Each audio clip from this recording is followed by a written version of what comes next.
தணிக்கை சான்றிதழ் வழக்கில் தனி நீதிபதியின் உத்தரவிற்கு சென்னை உயர்நீதிமன்றம் இடைக்கால தடை விதித்ததால் ஜனநாயகன் படம் பொங்கலுக்கு வெளியாவதில் சிக்கல் எழுந்துள்ளது.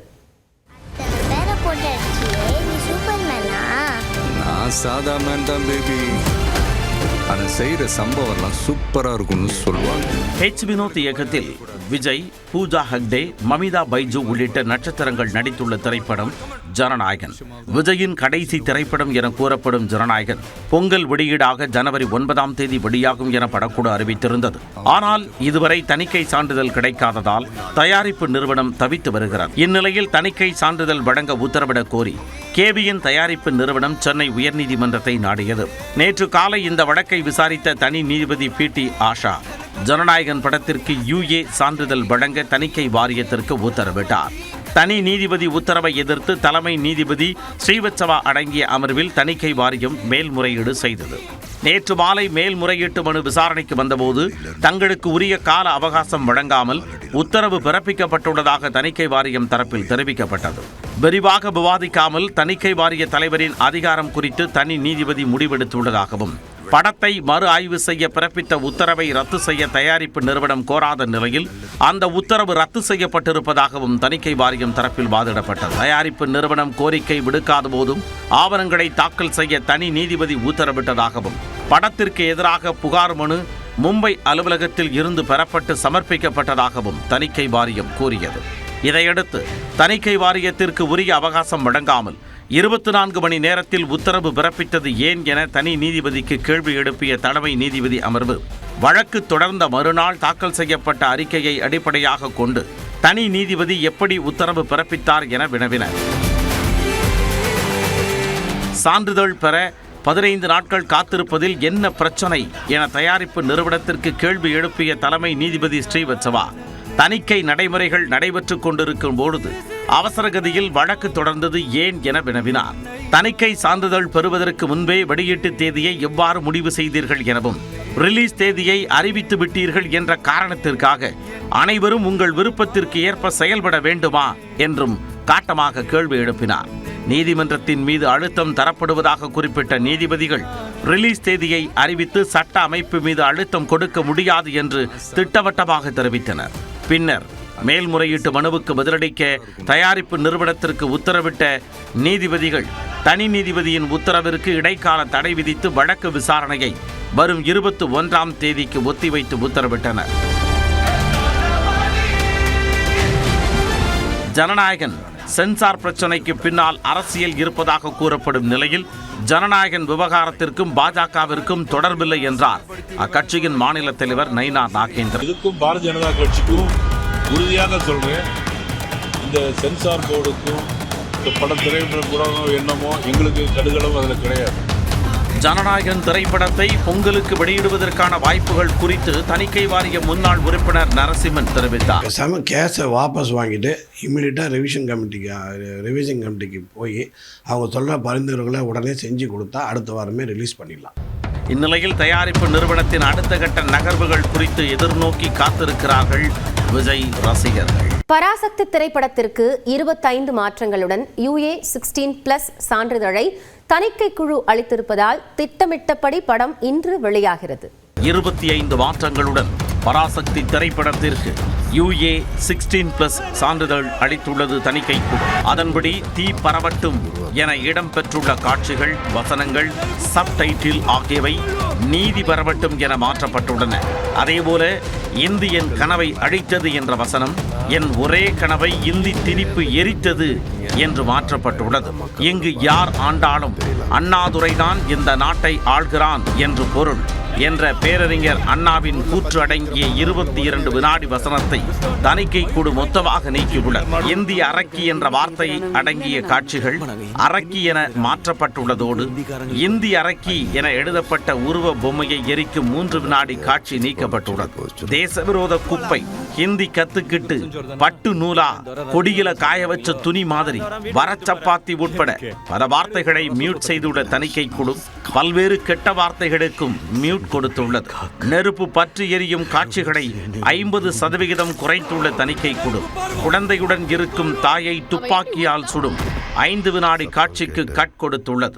போஸ்டல் மணி ஆர்டர், UPSC தேர்வு ரத்து, ரயில்வே தேர்வுகளில் மொழியின் முக்கியத்துவம் அடங்கிய காட்சிகள் டிஸ்க்ளைமருடன் அனுமதிக்கப்பட்டுள்ளன. அதே நேரம் தபால் நிலைய பெயர் பலகையில் மாட்டுச்சாணம் எரியும் காட்சிக்கு கட் கொடுக்கப்பட்டுள்ளது. மொத்தத்தில் 52 வினாடி காட்சிகள் படத்தில் இருந்து நீக்கப்பட்டு 27 வினாடிகள் வசனம் மாற்றியமைக்கப்பட்டுள்ளது. இதன் மூலம் பராசக்தி திரைப்படத்தின் நீளம் 2 மணி நேரம் 43 நிமிடங்கள் என்று தணிக்கை சான்றிதழில் குறிப்பிடப்பட்டுள்ளது. அண்ணாவின் கூற்றும் இந்தி சார்ந்த காட்சிகளும் பெரும்பாலும் தணிக்கை செய்யப்பட்டுள்ள நிலையில் CBI, அமலாக்கத்துறை, வருமான வரித்துறை வரிசையில் மத்திய பாஜக அரசின் புதிய ஆயுதம் சென்சார் போர்டு என விமர்சித்துள்ள முதலமைச்சர் மு க ஸ்டாலின் தனது கடுமையான கண்டனங்களை எக்ஸ் பக்கத்தில் தெரிவித்துள்ளார்.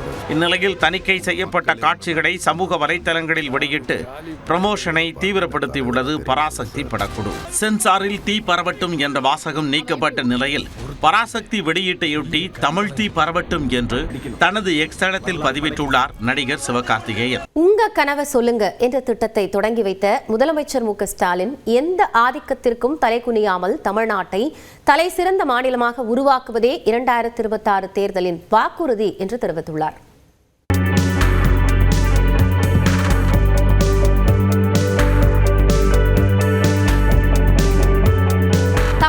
அரசு செயல்படுத்தி வரும் திட்டங்கள் குறித்து பொதுமக்களின் கருத்துக்களை அறியவும், மக்களின் எதிர்கால கனவுகள் மற்றும் தேவைகளை கண்டறியவும் உங்க கனவை சொல்லுங்க என்ற புதிய திட்டத்தை தமிழ்நாடு அரசு முன்னெடுத்துள்ளது. அதன்படி திருவள்ளூர் மாவட்டம் பொன்னேரி அருகே பாடிநல்லூரில் இந்த புதிய திட்டத்தை முதலமைச்சர் மு க ஸ்டாலின் தொடங்கி வைத்தார்.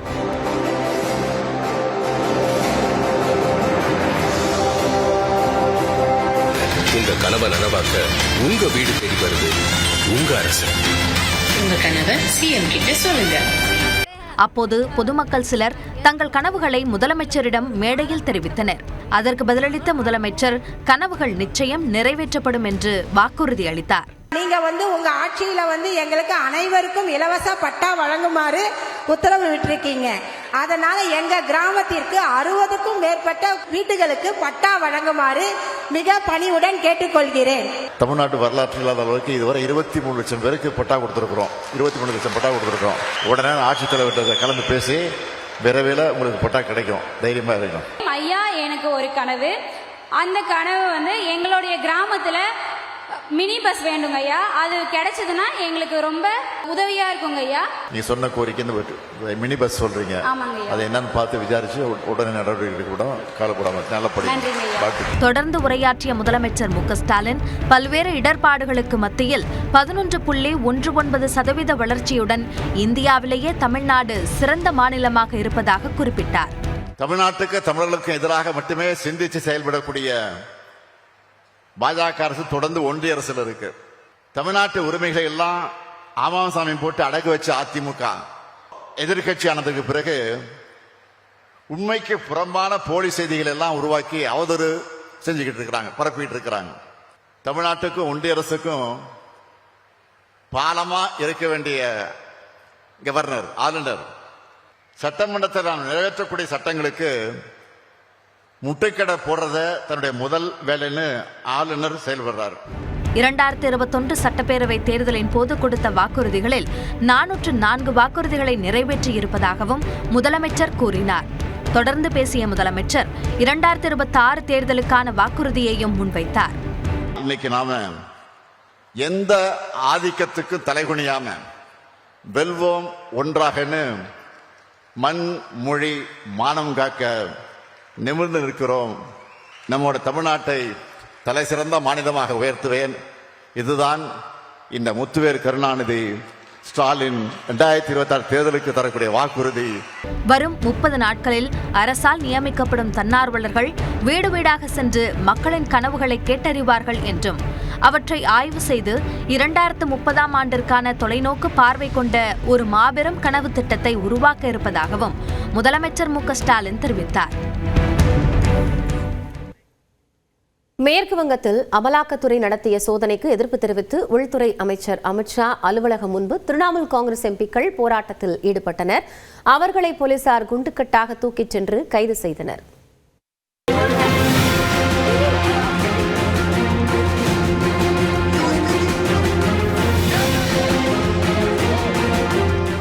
வங்கத்தில் திரிணாமுல் காங்கிரஸ் கட்சிக்கு தேர்தல் வியூக பணிகளை செய்து வரும் ஐபாக் நிறுவனத்தின் அலுவலகங்களில் அமலாக்கத்துறை அதிகாரிகள் வியாழக்கிழமை சோதனை நடத்தினர்.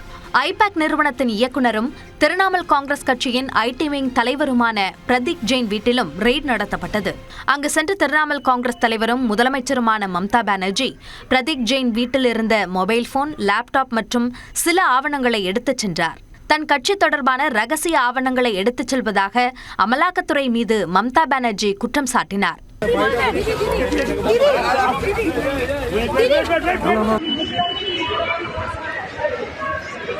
ஆதாரங்களை பறித்து இடையூறு செய்வதாக அமலாக்கத்துறையும் பதிலுக்கு குற்றம் சாட்டியது. இந்த நிலையில் அமலாக்கத்துறையின் சோதனையை கண்டித்து கொல்கத்தாவின் ஜாதவ்பூரிலிருந்து ஹஸ்ரா சந்திப்பு வரை 6 கிலோமீட்டருக்கு பிரம்மாண்ட பேரணி நடைபெற்றது. முதலமைச்சர் மம்தா பானர்ஜியும் இந்த பேரணியில் பங்கேற்றார்.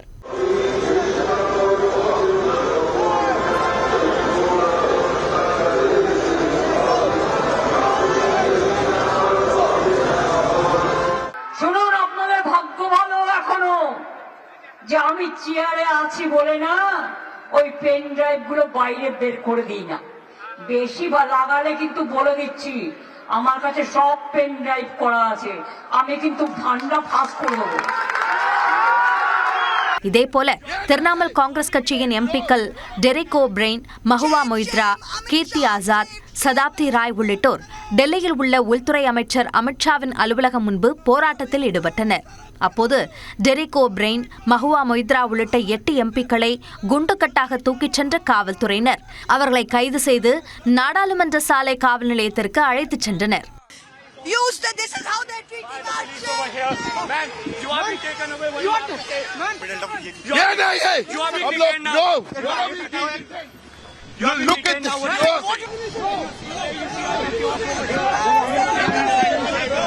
கொல்கத்தா மற்றும் மாநிலத்தின் பல்வேறு மாவட்டங்களில் பாஜக தொண்டர்கள் மம்தா பானர்ஜிக்கு எதிராக பதாகைகளை ஏந்தி போராட்டம் நடத்தினர்.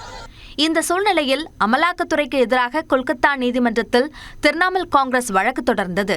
விசாரணையின் போது இரு தரப்பினரும் ஒருவரையொருவர் திருடன் என்றும் அரசியல் ஏஜென்ட் என்றும் நீதிமன்றத்திலேயே சத்தமிட்டுக் கொண்டதால் நீதிபதி தீர்த்தங்கர் கோஷ் கடும் அதிருப்தியடைந்து விசாரணையை பாதியில் நிறுத்திவிட்டு வெளியேறினார். தொடர்ந்து 1 நிமிட செய்திகளை பார்க்கலாம். சென்னை, செங்கல்பட்டு, திருவள்ளூர், காஞ்சிபுரத்தில் 2 நாட்களுக்கு கனமழைக்கான எச்சரிக்கை விடுக்கப்பட்டுள்ளது.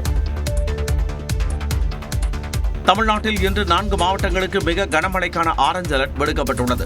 தென்கிழக்கு வங்கக்கடல் மற்றும் பூமத்திய ரேகையை ஒட்டிய இந்திய பெருங்கடல் பகுதிகளில் நிலவும் ஆழ்ந்த காற்றழுத்த தாழ்வு மண்டலம் இலங்கையில் திரிகோணமலை, யாழ்ப்பாணம் இடையே இன்று கரையை கடக்கக்கூடும் என தெரிவிக்கப்பட்டுள்ளது. இதன் காரணமாக திருவாரூர், நாகை, மயிலாடுதுறை, கடலூர் ஆகிய 4 மாவட்டங்களிலும் புதுச்சேரி மற்றும் காரைக்காலில் இன்று மிக கனமழை பெய்யும் என வானிலை ஆய்வு மையம் கணித்துள்ளது. சென்னை, செங்கல்பட்டு, திருவள்ளூர், காஞ்சிபுரத்தில் இன்றும் நாளையும் கனமழை பெய்யும் என்றும், விழுப்புரம், கள்ளக்குறிச்சி, அரியலூர், தஞ்சாவூர், புதுக்கோட்டை, ராமநாதபுரம் ஆகிய மாவட்டங்களில் இன்று கனமழைக்கு வாய்ப்புள்ளதாகவும் தெரிவிக்கப்பட்டுள்ளது. வரும் 15ஆம் தேதி வரை தமிழகத்தில் மிதமான மழைக்கு வாய்ப்பிருப்பதாக வானிலை ஆய்வு மையம் கூறியுள்ளது. பொங்கலை ஒட்டி நெல்லையிலிருந்து மேட்டுப்பாளையத்திற்கும், கோவை போத்தனூரில் இருந்து செங்கோட்டைக்கும் சிறப்பு ரயில் அறிவிக்கப்பட்டுள்ளது. இது தொடர்பாக தெற்கு ரயில்வே வெளியிட்டுள்ள அறிவிப்பில், திருநெல்வேலியிலிருந்து மேட்டுப்பாளையத்திற்கு இயக்கப்படும் சிறப்பு ரயில் வரும் 12ஆம் தேதி இரவு 11:45 மணிக்கு கிளம்பி அடுத்த நாள் காலை 7:40 மணிக்கு மேட்டுப்பாளையம் சென்றடையும் என கூறப்பட்டுள்ளது. இதேபோல் மறுமார்க்கமாக மேட்டுப்பாளையத்தில் 13ஆம் தேதி மாலை 7:45 மணிக்கு புறப்பட்டு அடுத்த நாள் காலை 4:45 மணிக்கு சிறப்பு ரயில் திருநெல்வேலி சென்றடையும். மேலும் கோவை போத்தனூரில் 14ஆம் தேதி பிற்பகல் 2 மணிக்கு புறப்படும் சிறப்பு ரயில் செங்கோட்டைக்கு அடுத்த நாள் காலை 11:30 மணிக்கு சென்றடையும். மறுமார்க்கமாக வரும் 15ஆம் தேதி செங்கோட்டையில் இரவு 8:45 மணிக்கு புறப்படும் சிறப்பு ரயில் அடுத்த நாள் மாலை 7:30 மணிக்கு போத்தனூரை சென்றடையும். இந்த சிறப்பு ரயில்களுக்கான முன்பதிவு காலை 8 மணிக்கு தொடங்கும் என தெற்கு ரயில்வே அறிவித்துள்ளது. வரும் 1ஆம் தேதி ஞாயிற்றுக்கிழமை நாடாளுமன்றத்தில் மத்திய பட்ஜெட் தாக்கல் செய்யப்படுவதாக அறிவிக்கப்பட்டுள்ளது. நாடாளுமன்ற ஆய்விற்கும் நிதியாண்டின் தொடக்கத்தில் இருந்தே பட்ஜெட்டை செயல்படுத்துவதற்கும் போதுமான அவகாசம் அளிக்கும் வகையில் 2017ஆம் ஆண்டு முதல் ஒவ்வொரு ஆண்டும் பிப்ரவரி 1ஆம் தேதி மத்திய பட்ஜெட் தாக்கல் செய்யப்பட்டு வருகிறது. அந்த வகையில் இந்த ஆண்டு பிப்ரவரி 1ஆம் தேதி ஞாயிற்றுக்கிழமை வருகிறது. இதனால் அன்றைய தினத்தில் பட்ஜெட் தாக்கல் செய்யப்படுமா என்ற கேள்வி எழுந்தது. 2020 மற்றும் 2025ஆம் ஆண்டு வார இறுதியில் சனிக்கிழமை ஏற்கனவே நிதியமைச்சர் நிர்மலா சீதாராமன் பட்ஜெட்டை தாக்கல் செய்திருந்தார். இந்நிலையில் வரும் 1ஆம் தேதி ஞாயிற்றுக்கிழமை மத்திய பட்ஜெட் தாக்கல் செய்யப்படுவதாக அறிவிக்கப்பட்டிருக்கிறது. இதற்கான கூட்டத்தொடர் வரும் 28ஆம் தேதி குடியரசுத் தலைவரின் உரையுடன் தொடங்குகிறது. அடுத்த நாளான 29ஆம் தேதி பொருளாதார ஆய்வறிக்கை தாக்கல் செய்யப்பட உள்ள நிலையில் 30 மற்றும் 31 ஆகிய தேதிகள் விடுமுறை நாட்கள் என அறிவிக்கப்பட்டுள்ளது. பட்ஜெட் கூட்டத்தொடர் பிப்ரவரி 13ஆம் தேதிக்கு பிறகு 1 மாத காலம் ஒத்திவைக்கப்பட்டு மார்ச் 9 அன்று மீண்டும் கூடும். ஏப்ரல் 2ஆம் தேதி இந்த ஆண்டிற்கான பட்ஜெட் கூட்டத்தொடர் நிறைவடைகிறது.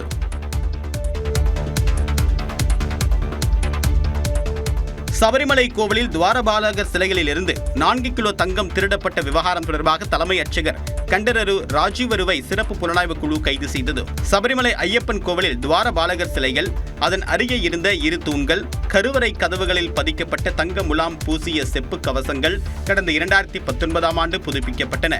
ஆனால் அவற்றில் தங்கத்தின் எடை குறைந்ததாக புகார் எழுந்ததை அடுத்து கேரள உயர்நீதிமன்றத்தால் அமைக்கப்பட்ட சிறப்பு புலனாய்வு குழு 2 வழக்குகளையும் பதிவு செய்து விசாரித்து வருகிறது. தங்க கவச புதுப்பிப்பு பணிக்கான செலவை ஏற்ற பெங்களூரு தொழிலதிபர் உன்னிகிருஷ்ணன் போற்றி, திருவிதாங்கூர் தேவசம் வாரிய முன்னாள் தலைவர்கள் வாசு, பத்மகுமார், புதுப்பிப்பு பணியை மேற்கொண்ட சென்னை நிறுவனத்தின் CEO பங்கஜ் பண்டாரி உட்பட 10 பேர் இந்த வழக்கில் கைது செய்யப்பட்டனர்.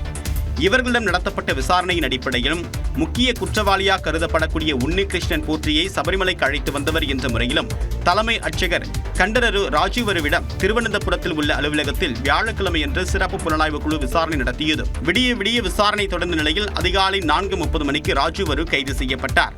தங்கத்தை திருடியதில் உன்னிகிருஷ்ணன் போற்றிக்கு அவர் உடந்தையாக இருந்ததாக கூறி இந்த நடவடிக்கை எடுக்கப்பட்டுள்ளது.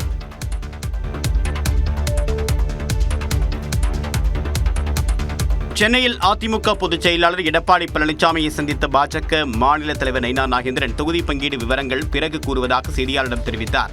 டெல்லியில் மத்திய உள்துறை அமைச்சர் அமித்ஷாவை சந்தித்துவிட்டு சென்னை திரும்பிய EPSஐ அவருடைய இல்லத்தில் நைனா நாகேந்திரன் சந்தித்தார். பிறகு செய்தியாளரிடம் பேசிய நைனா நாகேந்திரன் பிரதமர் நரேந்திர மோடியின் தமிழ்நாடு வருகை குறித்து ஆலோசனை மேற்கொண்டதாக கூறினார். பேச்சுவார்த்தை சுமூகமாக முடிந்திருக்கிறது. பிரைம் மினிஸ்டர் வருகையை ஒட்டி ஆலோசித்தோம். பாஜகவிற்கான தொகுதிகள் எத்தனை என்பதை பிறகு கூறுவதாகவும் அவர் தெரிவித்தார். அது அப்புறம் சொல்றேன். அமைச்சரவையில் பாஜக பங்கு பெறுமா என்ற கேள்விக்கு நைனா நாகேந்திரன் பதிலளிக்காமல் சென்றார். கூட்டணி குறித்து பொதுவெளியில் பேசுவதை தவிர்க்க வேண்டும் என்று காங்கிரஸ் கட்சியினருக்கு தமிழ்நாடு காங்கிரஸ் கமிட்டியின் தலைவர் செல்வ பெருந்தகை அறிவுறுத்தியுள்ளார். இது குறித்து அவர் வெளியிட்டக்கூடிய அறிக்கையில், கொள்கை சார்ந்த மதவாத வகுப்புவாத சக்திகளை தமிழ்நாட்டில் காலூன்ற முடியாத அளவிற்கு தடுக்க வேண்டிய பொறுப்பு காங்கிரஸ் கட்சிக்கு இருப்பதாக குறிப்பிட்டுள்ளார். இந்தியா கூட்டணியை பலவீனப்படுத்துகின்ற முயற்சி வெற்றி பெறுமேயானால் அதனால் பலனடைய போவது அதிமுக பாஜக கூட்டணிதான் என்றும், அதிமுகவை பயன்படுத்தி தமிழ்நாட்டில் காலூன்ற பாஜக முயற்சிகளை மேற்கொள்வதாகவும் அவர் தெரிவித்துள்ளார். மேலும் இந்தியா கூட்டணியை பலவீனப்படுத்தக்கூடிய முயற்சியின் மூலமாக மதசார்பற்ற கொள்கைகளுக்கு பின்னடைவு ஏற்படுத்துவதற்கு எந்த வகையிலும் காங்கிரஸ் கட்சியினர் அனுமதிக்க கூடாது என்றும் அவர் வலியுறுத்தியுள்ளார். காங்கிரஸ் கட்சி அமைத்த ஐவர் குழுவினர் திமுகவுடன் முதற்கட்டமாக பேசி இருக்கிறார்கள் என்றும், காங்கிரஸ் திமுக கூட்டணி கட்டுக்கோப்பாக இருக்கிறது என்றும் குறிப்பிட்டக்கூடிய செல்வ பெருந்தகை, அகில இந்திய காங்கிரஸ் தலைமையோடு தமிழ்நாடு காங்கிரஸ் தலைமை கலந்து பேசி முடிவெடுக்க வேண்டிய நிலையில் இது குறித்து பொதுவெளியில் காங்கிரஸ் கட்சியினர் எவரும் கருத்து கூறுவதை தவிர்க்க வேண்டும் என்று வலியுறுத்தியுள்ளார். தற்போதைய அரசியல் சூழ்நிலையை புரிந்து கொண்டு தமிழ்நாடு காங்கிரஸ் கட்சியினர் தமிழ்நாட்டின் நலன், தேசிய நலனை பாதுகாக்க சிந்தித்து செயல்பட வேண்டும் என்றும் செல்வ பெருந்தகை கேட்டுக் கொண்டுள்ளார். தாவேகா தேர்தல் அறிக்கை தயாரிப்பதற்காக அருண்ராஜ், JCD பிரபாகரன், ராஜ்மோகன் உள்ளிட்டோர் அடங்கிய 12 பேர் கொண்ட குழுவை அந்த கட்சியின் தலைவர் விஜய் நியமித்துள்ளார். இது குறித்து அவர் வெளியிட்டக்கூடிய அறிக்கையில், DSK மயூரி, பேராசிரியர் சம்பத்குமார், அருள் பிரகாசம், பரணி பாலாஜி, முகமது பர்வேஸ், DK பிரபு, கிறிஸ்டி பிருத்வி, தேன்மொழி பிரசன்னா, M சத்யகுமார் உள்ளிட்டோர் அடங்கிய தேர்தல் அறிக்கை குழு அறிவிக்கப்பட்டுள்ளது. இந்த குழு பொதுமக்கள், சிறு குறு தொழில் அமைப்புகள், தொழிலாளர் அமைப்புகள், விவசாய சங்கங்கள், கல்வியாளர்கள், மருத்துவர்கள் உள்ளிட்ட பல்வேறு தரப்பினரின் கருத்துக்களையும் தேவைகளையும் அறிந்து தரவுகளை பெறவுள்ளதாக விஜய் தெரிவித்துள்ளார். அவர்களிடமிருந்து பெறப்படக்கூடிய தரவுகளின் அடிப்படையில் தமிழ்நாடு மக்களையும் ஒட்டுமொத்த மாநிலத்தையும் வளர்ச்சிப் பாதையில் கொண்டு செல்லக்கூடிய வகையில் தேர்தல் அறிக்கையை தயார் செய்ய உள்ளதாகவும் அவர் குறிப்பிட்டுள்ளார். தமிழக வெற்றிக் கழகத்தில் அண்மையில் இணைந்த JCD பிரபாகர், மயூரி உள்ளிட்டோர் இந்த குழுவில் இடம்பெற்றிருக்கக்கூடிய நிலையில் மாநில நிர்வாக குழு தலைமை ஒருங்கிணைப்பாளர் செங்கோட்டையன் இடம்பெறாதது பேசு பொருளாகியுள்ளது.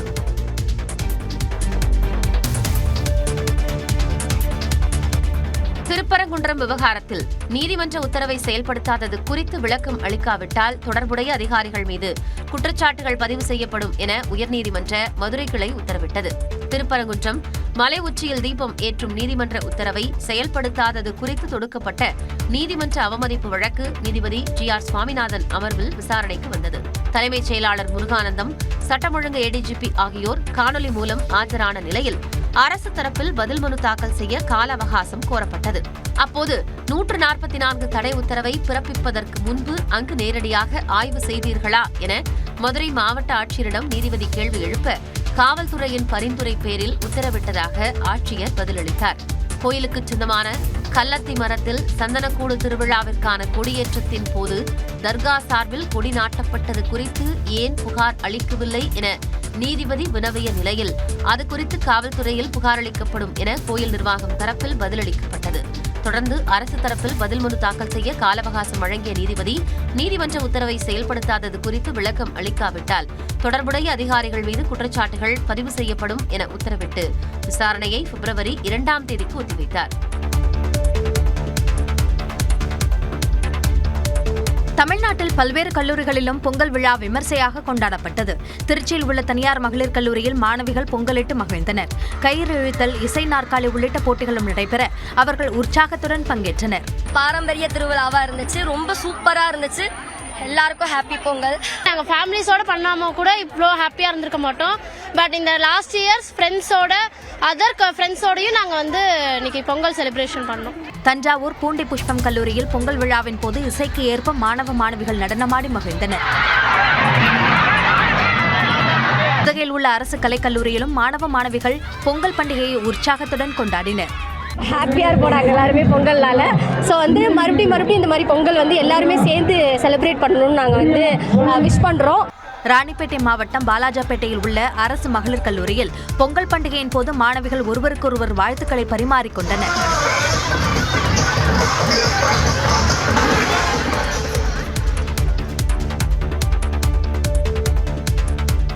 நடிகர் விஜய் வருமானத்தை மறைத்ததாக கூறி 1,50,00,000 ரூபாய் அபராதம் செலுத்த பிறப்பித்த உத்தரவில் தவறு ஏதும் இல்லை என வருமான வரித்துறை சென்னை உயர்நீதிமன்றத்தில் தெரிவித்துள்ளது. நடிகரும் தாவேகா தலைவருமான விஜய் கடந்த 2016-17 நிதியாண்டுக்கான வருமான வரி கணக்கு தாக்கல் செய்தபோது வருமானமாக 35,42,91,890 ரூபாய் என தெரிவிக்கப்பட்டிருந்தது.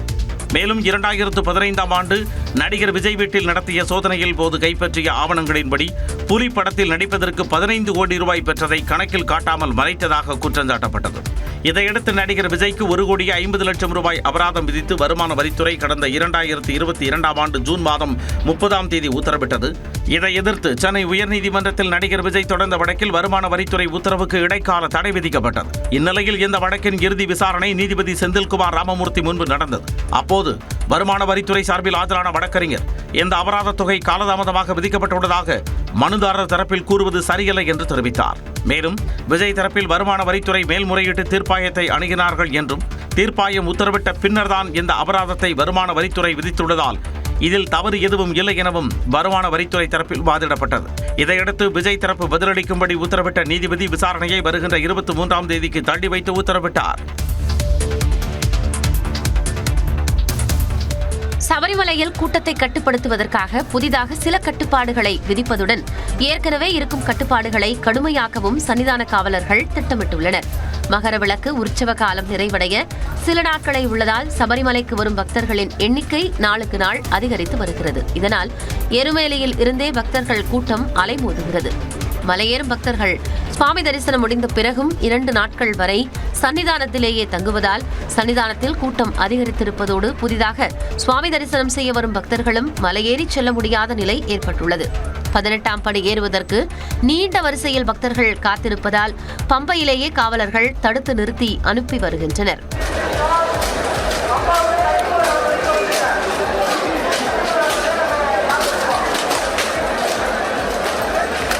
மகரவிளக்கு நாளான ஜனவரி 14 அன்று நேரடி முன்பதிவு மற்றும் ஆன்லைன் மூலம் 30,000 பேர் என மொத்தம் 35,000 பேர் மட்டுமே சுவாமி தரிசனத்திற்கு அனுமதிக்கப்பட உள்ளனர்.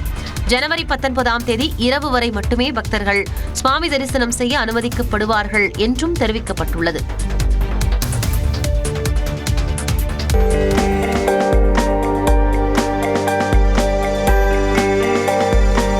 சென்னை புத்தக காட்சிக்கு முதல் நாளே ஏராளமான வாசகர்கள் வருகை புரிந்து தங்களுக்கு தேவையான புத்தகங்களை ஆர்வமுடன் வாங்கினர். தமிழ் நூல்களுக்காக 428 அரங்கங்கள், ஆங்கில நூல்களுக்காக 256 அரங்குகள், 24 பொது அரங்குகள் என 1000த்திற்கு மேற்பட்ட அரங்குகள் அமைக்கப்பட்டுள்ளன. தமிழ்நாடு முழுக்க போறேன், பல ஊர்களில் போய் பேசுறேன். குறிப்பாக ஐடியில் வேலை பார்க்குறவங்க, வேலைக்கு போயிட்டவங்க, அன்எம்ப்ளாய்ட்ஸாக இருக்குங்க, இப்படி எல்லாருமே புதுசாக வாசிக்க ஆரம்பிச்சிருக்காங்க.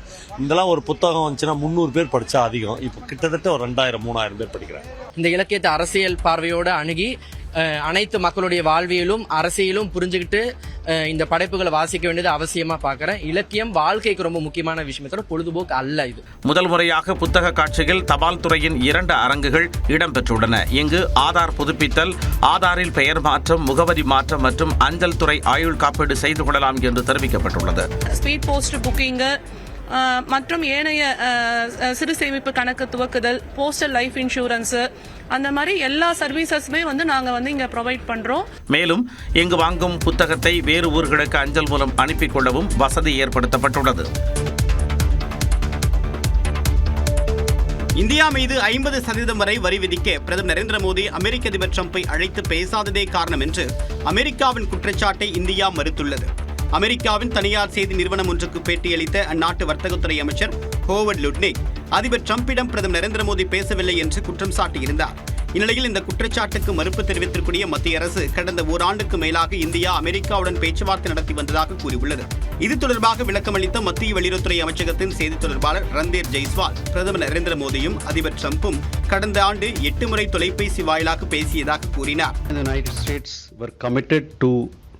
negotiating a bilateral trade agreement with the US as far back as 13th of February last year, that is. Since then, two sides have held multiple rounds of negotiations to arrive at a balanced and mutually beneficial trade agreement. ரஷ்யாவிடமிருந்து கச்சா எண்ணெய் வாங்கக்கூடிய India உள்ளிட்ட நாடுகள் மீது 500% வரி விதிக்கக்கூடிய அமெரிக்க அதிபர் ட்ரம்பின் நடவடிக்கையை India ஆராய்ந்து வருவதாகவும் ரந்தீர் ஜெய்ஸ்வால் தெரிவித்தார். ஈரானில் கலவரத்தை கட்டுப்படுத்துவதற்கு இணைய சேவைகள் துண்டிக்கப்பட்ட நிலையில் பொதுமக்களை கொன்றால் கடும் நடவடிக்கை எடுக்கப்படும் என அமெரிக்க அதிபர் ட்ரம்ப் எச்சரிக்கை விடுத்துள்ளார். ஈரானில் பணவீக்கம், நாணய மதிப்பு வீழ்ச்சி, விலைவாசி உயர்வு உள்ளிட்டவற்றுக்கு பொறுப்பேற்று கமேனி தலைமையிலான அரசு பதவி விலக வேண்டும் என போராட்டங்கள் வெடித்துள்ளன. தலைநகர் தெஹ்ரானில் தொடங்கி நாடு முழுவதும் பல்வேறு நகரங்களில் கலவரங்களும் மூண்டன. இதில் உயிரிழந்தோரின் எண்ணிக்கை சுமார் 50ஐ நெருங்கியது. ஒரு சில இடங்களில் அந்நாட்டு தேசிய கொடியும் சேதப்படுத்தப்பட்டது.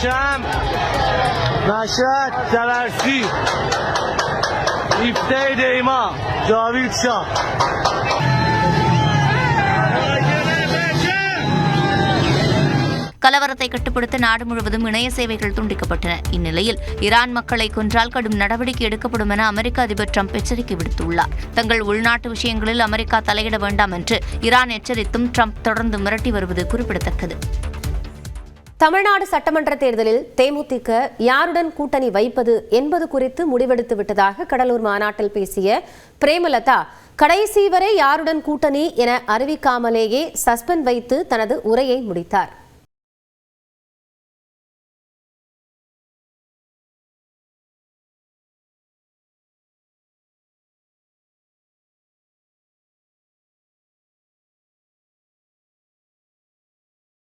அமெரிக்காவின் மக்கள் உரிமை மீட்பு 2.0 மாநாடு நடைபெற்றது. பிரேமலதாவிற்கு விஜயகாந்தின் பாடல்கள் ஒலிக்கப்பட்டு உற்சாக வரவேற்பு அளிக்கப்பட்டது.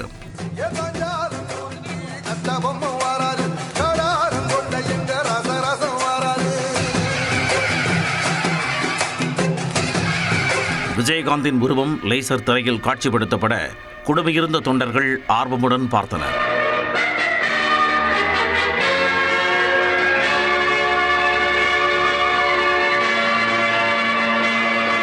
தேர்தல் கூட்டணி தொடர்பாக முடிவெடுக்க பிரேமலதாவுக்கு முழு அதிகாரம், விஜயகாந்திற்கு பாரத ரத்னா விருது, அரசு நிலத்தில் மணிமண்டபம் உள்ளிட்ட 10 தீர்மானங்கள் நிறைவேற்றப்பட்டன. தொடர்ந்து மாநாட்டில் பேசிய விஜய பிரபாகரன் காங்கிரஸ் கூட்டணி குறித்து தாவேகா தலைவர் விஜய்க்கு அட்வைஸ் செய்தார். காங்கிரஸ் என்ற கட்சி அவங்க கூட்டணி அவங்க பேரை பேசுறதுக்காக உங்க பணத்தை சப்போர்ட் பண்றாதீங்க, நம்பிராதீங்க. அதை தூண்டில போடுற மாதிரி மீன் மாட்டிக்காதீங்க. நீங்க நல்லா வரணும், சின்ன அட்வைஸ் அதுதான். ஏன்னா அவங்க என்ன பண்ணாங்கன்னு விருதுநகர் எனக்கு தெரியும். அவங்க நம்பிடாதீங்க. பிரேமலதா விஜயகாந்த் துணை முதல்வராக தான் விரும்புவதாக சுதீஷ் தெரிவித்தார். 2011 தலைவர் அவர்கள் 29 சட்டமன்ற தொகுதியில் வெற்றி பெற்று தமிழகத்தினுடைய எதிர்க்கட்சி தலைவராக கேப்டன் அவர்கள் சட்டசபைக்கு சென்றார். மீண்டும் அதே தொகுதியிலே தேமுதிக வெற்றி பெற்று நம்முடைய பொதுச் செயலாளர் அவர்கள் தமிழகத்தினுடைய துணை முதலமைச்சராக பதவியேற்க வேண்டும் என்று என்னுடைய ஆசை. தொடர்ந்து மாநாட்டில் பேசிய பிரேமலதா விஜயகாந்த் தேமுதிக தொண்டர்களை மதிப்பவர்களுடன் கூட்டணி அமைக்கப்படும் என்றார்.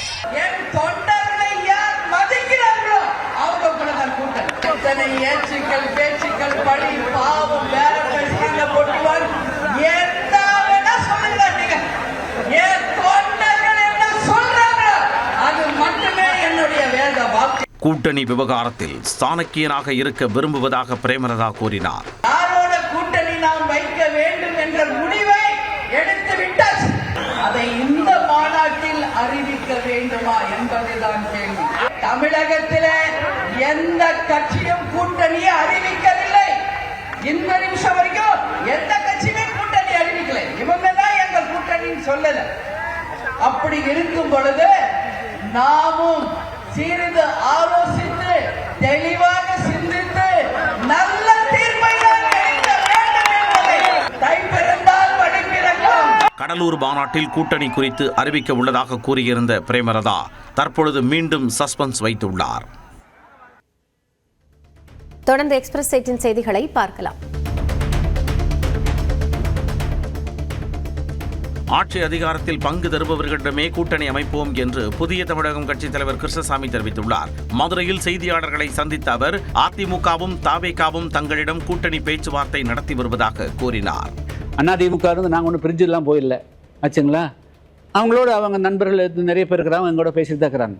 அதே போல் விஜய் கட்சியிலிருந்து ஏறக்குறைய 2-3 வாரங்களுக்கு முன்பு மிக முக்கியமான ஒருத்தர் பேசினார். ஆனால் ஜனவரி 7ஆம் தேதி வரையிலும் நாங்கள் அந்த கூட்டணி பேச்சுவார்த்தை பேசுவதில்லை என்று சொல்லுகிறோம்.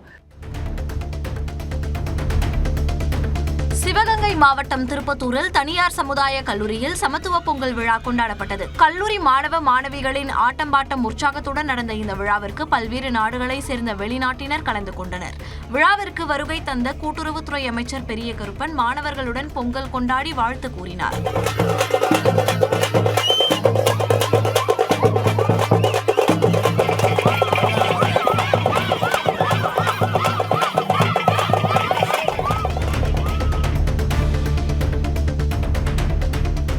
புதுக்கோட்டை மாவட்டம் மரந்தாங்கி பகுதியில் காற்றின் வேகம் காரணமாக தென்னை மரம் முறிந்ததில் மின்கம்பம் ஒன்று சாய்ந்து தொங்கியது. அப்துல் ஹமீத் தெரு பகுதியில் உள்ள பழமை வாய்ந்த தென்னை மரம் திடீரென முறிந்து அருகில் சென்ற மின்கம்பத்தில் சாய்ந்தது. இதனால் மின்கம்பிகள் அறுந்து மின்கம்பம் உடைந்து நின்றது. உடனே மின்வாரிய அதிகாரிகளுக்கு தகவல் கொடுத்து மின்கம்பத்தை மாற்றும் பணியில் ஈடுபட்டனர். நல்வாய்ப்பாக மின்கம்பம் மரம் விழுந்து சாயும் போது அப்பகுதியில் ஆள் நடமாட்டம் இல்லாததால் பெரும் விபத்து தவிர்க்கப்பட்டது. திருச்சியில் மதுபோதை தகராறில் பேருந்து நடத்துனர் கத்தியால் குத்தி கொலை செய்யப்பட்டார். காட்டூரைச் சேர்ந்த மூக்கன் என்பவரும் உத்தமனூரைச் சேர்ந்த பிரதாப் என்பவரும் சத்திரம் பேருந்து நிலையத்தில் இருந்து மது அருந்தி உள்ளனர். அப்போது இருவருக்கும் வாக்குவாதம் ஏற்பட்டதாக தெரிகிறது. இதில் ஆத்திரத்தில் தான் வைத்திருந்த கத்தியால் கழுத்து பகுதியில் மூக்கன் குத்தியதில் பிரதாப் சரிந்து விழுந்து சம்பவ இடத்திலேயே உயிரிழந்தார். மூக்கன் தலைமறைவான நிலையில் காவல்துறையினர் தேடி வருகின்றனர்.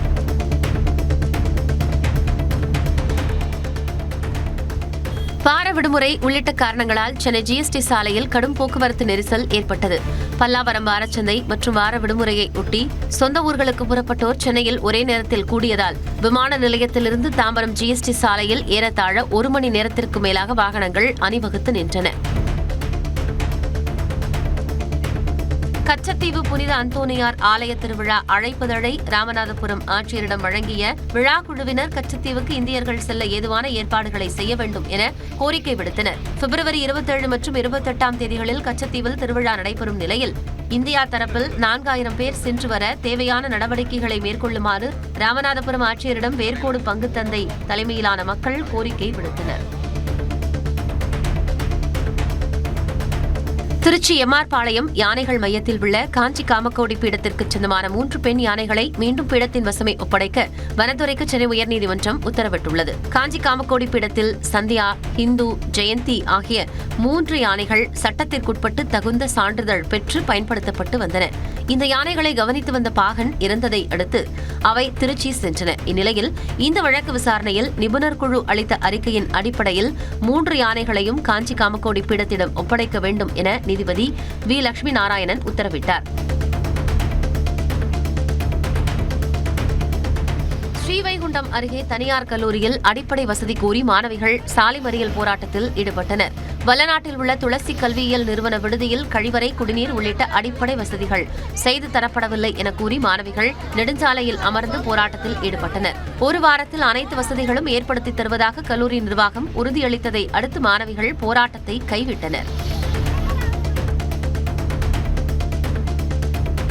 சென்னை ராமாபுரத்தில் உள்ள மின்சாதன பொருட்கள் குடோனில் ஏற்பட்ட தீ விபத்தில் பல லட்சம் ரூபாய் மதிப்பிலான ஏசி உள்ளிட்ட பொருட்கள் தீயில் கருகின. வள்ளுவர் சாலை மைக்கேல் கார்டன் பகுதியில் இயங்கி வந்த குடோனில் மின்சார வசதி இல்லாத போது தீ பற்றியது எப்படி என போலீசார் விசாரித்து வருகின்றனர்.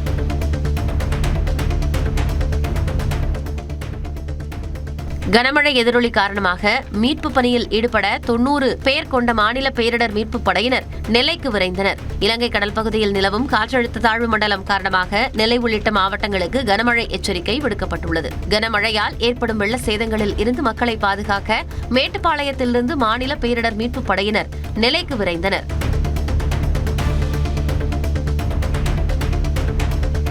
வேலூர் மாவட்ட ஆட்சியரின் கையெழுத்தை போலியாக போட்டு சான்றிதழ் தயாரித்த அரசு ஊழியர் உட்பட 2 கைது செய்யப்பட்டனர். வேலூர் ஆட்சியரகத்தில் தபால் பிரிவில் பணியாற்றும் தமிழ்ச்செல்வன் வீட்டுமனை தொடர்பான கோப்பில் ஆட்சியரின் கையெழுத்தை போலியாக தயார் செய்து தடையில்லா சான்று வழங்கியுள்ளார்.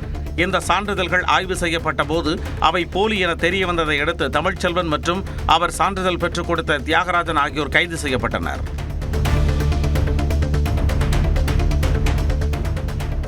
ஈரோட்டில் மனநலம் பாதிக்கப்பட்ட பெண்ணை பாலியல் வன்கொடுமை செய்த தொழிலாளிக்கு 10 ஆண்டுகள் சிறை தண்டனை விதிக்கப்பட்டுள்ளது. நந்தவனம் பாளையத்தைச் சேர்ந்த முருகேஷ் கடந்த 2019ஆம் ஆண்டு ஈரோட்டைச் சேர்ந்த தனது உறவினரான மனநலம் பாதிக்கப்பட்ட பெண்ணை பாலியல் வன்கொடுமை செய்துள்ளார். இது தொடர்பான வழக்கை விசாரித்த ஈரோடு மாவட்ட மகிழா நீதிமன்றம் முருகேஷுக்கு 10 ஆண்டுகள் சிறை தண்டனையும் 25,000 ரூபாய் அபராதமும் விதித்து தீர்ப்பு வழங்கியுள்ளது. மேலும் பாதிக்கப்பட்ட பெண்ணுக்கு 2 லட்சம் ரூபாய் இழப்பீடு வழங்கவும் நீதிமன்றம் உத்தரவிட்டது. கிரீன்லாந்தை அமெரிக்காவுடன் இணைத்துக் கொள்ள துடிக்கும் ட்ரம்ப் இதற்காக தீவு மக்களுக்கு பணத்தை வாரி இறைக்க தயாராகி வருகிறார்.